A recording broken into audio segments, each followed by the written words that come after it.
We also realized through our process that there are some SDGs goals that we are lacking behind in terms of our data systems, especially around goals 14 and goals 15.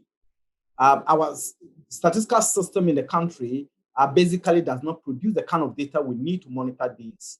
So we started engagement with International Institute for Applied Science Systems Analysis and Trends and others to see how we can leverage citizen science methodologies to monitor some specific SDG indicators.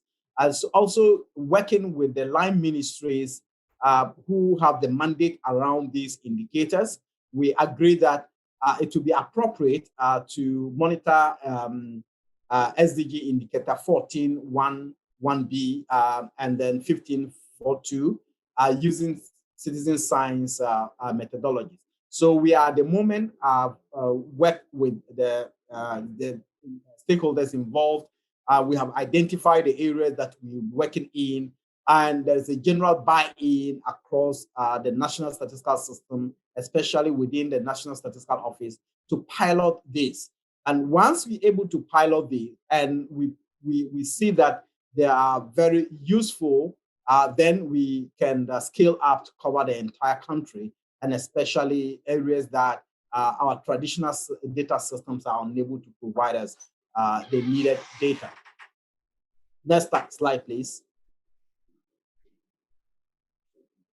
So largely, we see that this provides a great opportunity for national statistical offices.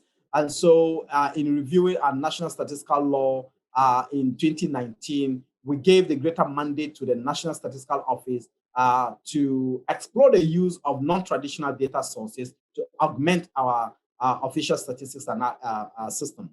We are also at the same time working on data quality assurance framework because obviously these cannot come in to replace our traditional data systems, but there should be a way of quality assuring these data as we begin to bring them into the fold of official statistics.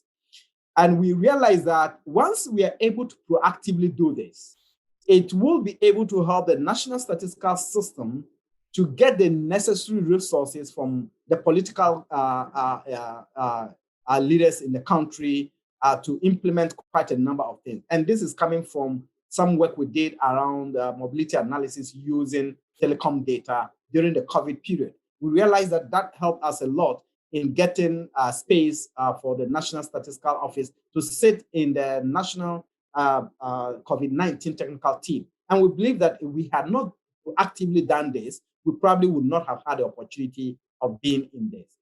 So we think that the system we are setting up are very important and in ensuring that national statistical offices are able to live up to the expectation of being able to adequately and effectively coordinate the national statistical system to produce the needed data for monitoring the SDGs. Thank you.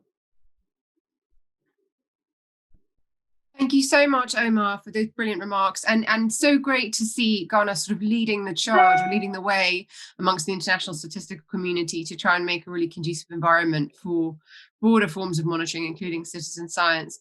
I mean, Omar, you just touched on this. I mean, I think one of the concerns that quite a few countries have is that there isn't necessarily the quality control with citizen science approaches that you might need in order to integrate that data into official statistics. How do you kind of overcome that within Ghana? You mentioned your quality assurance frameworks. Any other sort of tips for other national statistical offices? Yeah, I think that is a very valid concern, and coming from statistics, national statistical offices, quality is one of the key things that we always look out for.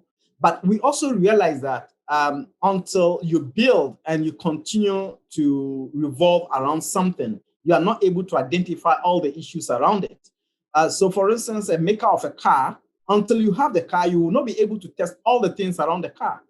And so with this, our belief is that once we have started this, there are some that are obvious that we need to start working on. And those that are obvious, that are already been tested elsewhere, in terms of quality, we bring in those ones.